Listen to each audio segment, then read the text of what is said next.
Hey friends, welcome to the next part of our journey through evening encouragements. We're going to spend the next 40 days together, starting now and going through Easter weekend. And we're starting in Joshua chapter 6. Let me reset the scene for you. In Joshua chapter 6, the Israelites have traveled their 40 years through the wilderness on their way to the Promised Land.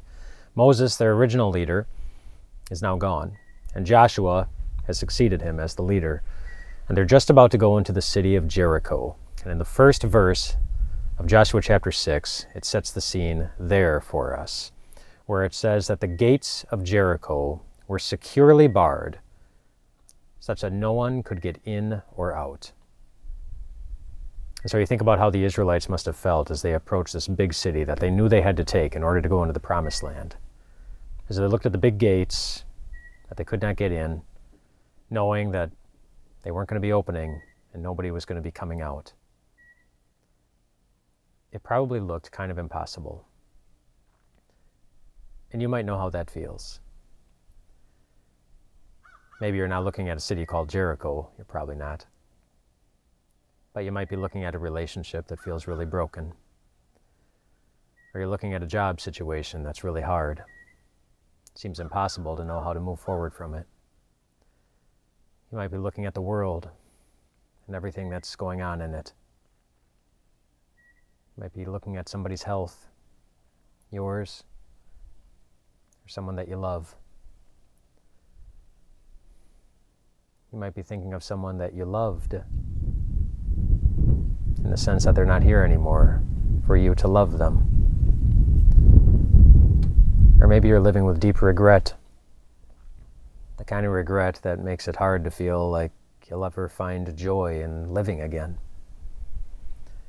There are lots of different types of impossible situations that might make us feel like maybe the Israelites did as they were looking at Jericho. And so after verse 1, after Joshua chapter 6 verse 1 describes the impossible situation, the gates were securely barred and no one could get in or out, verse 2 goes on to say, "Then the Lord said." We'll get into what he said and our next time together. But for now, I want you to take note of the significance that the Lord even said something. It meant that the Lord was paying attention to their impossible situation. The Lord wasn't ignoring them. The Lord was not only paying attention, he was also intending to take action. And as we'll see, along with the Israelites, that the action that he took for them probably was not the action that the Israelites were expecting him to take, maybe not even the things that they would have asked him to do, but it was a type of action that revealed that you're always in good hands when the Lord is paying attention. And there's really no impossible situation that ever needs to discourage you.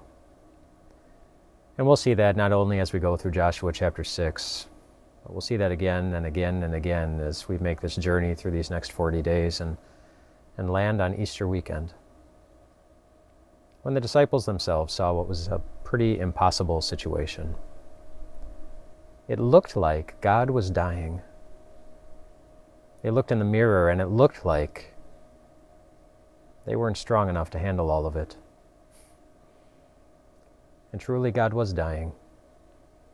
And truly they were not strong enough to handle all of it on their own. And yet Easter morning still came, when God showed us in some very powerful ways that when God is paying attention, when the God who loves you and has committed himself to being there for you is paying attention, our victory is coming. Maybe not in the way that you see it coming, but in a way that will most certainly always highlight the joy of knowing that we're in good hands when God is paying attention. Rest well tonight, my friends.